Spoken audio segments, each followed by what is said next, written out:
ఈరోజు యోగి వేమన జయంతి నివాళుల సందర్భంగా national human rights committee గుంటూరులోని రాష్ట్ర కార్యాలయంలో జయంతి నివాళులు ఘనంగా జరిగాయి. ఈ కార్యక్రమానికి ముఖ్య అతిథిగా నేషనల్ హ్యూమన్ రైట్స్ కమిటీ రాష్ట్ర చైర్మన్ డాక్టర్ శ్యామల జయకోటిరెడ్డి గారితో పాటు national human rights committee Guntur జిల్లా మీడియా కన్వీనర్ చెరుకూరి శ్రీనివాసు, అలానే రాష్ట్ర కౌన్సిల్ సభ్యులు భవనం పుల్లారెడ్డి గారు, అలాగే జిఎస్ఆర్ గారు, సీనియర్ జర్నలిస్టు బాలాజీ గారు, అలాగనే సత్యనారాయణ రెడ్డి తదితరులు పాల్గొని ఘనంగా నివాళులర్పించారు.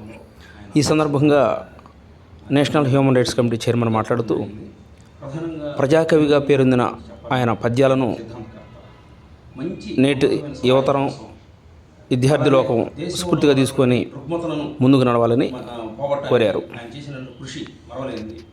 ఆయన స్ఫూర్తిగా తీసుకొని అందరూ కూడా ముందుకెళ్లాలని కోరుకుంటూ ఈ కార్యక్రమం చేయడం జరిగింది. ఈ కార్యక్రమంలో ముఖ్య అతిథిగా national human rights committee chairman doctor Shyamala Jayakotireddy గారు, అలానే కౌన్సిల్ సభ్యులైనటువంటి పుల్లారెడ్డి గారు, అలానే ఒక ఆర్గనైజర్ అయినటువంటి జిఎస్ఆర్ గారు తదితరులు అందరూ కూడా ఉన్నారు. ఈ సందర్భంగా మన national human rights committee chairman గారు రెండు విషయాలు మాట్లాడవలసిందిగా కోరుతున్నాం. ప్రజాకవి వేమన జయంతి సందర్భంగా ముందుగా వేమన గారికి నివాళులు అర్పిస్తూ, ఈనాడు సమాజంలో ఉన్నటువంటి ప్రతి ఒక్కరికి కూడా అందరి ఆధ్వర్యంలో కూడా ఈ కార్యక్రమం దిగ్విజయంగా నిర్వహించినందుకు చాలా సంతోషపడుతున్నాం.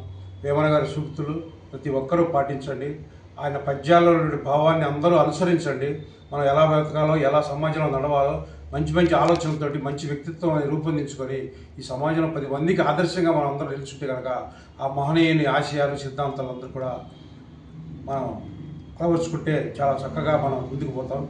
మాకు ఈ అవకాశం ఇచ్చినటువంటి పెద్దలందరికీ హృదయపూర్వక ధన్యవాదాలు తెలియజేసి సెలవు తీసుకుంటాం. Thank you. ఈ సందర్భంగా యోగి వేమన స్ఫూర్తిగా తీసుకొని కార్యాలయంలో కేక్ని కట్ చేయడం జరిగింది. భవనం పుల్లారెడ్డి గారు నేతృత్వంలో కేకును కట్ చేయడం జరిగింది.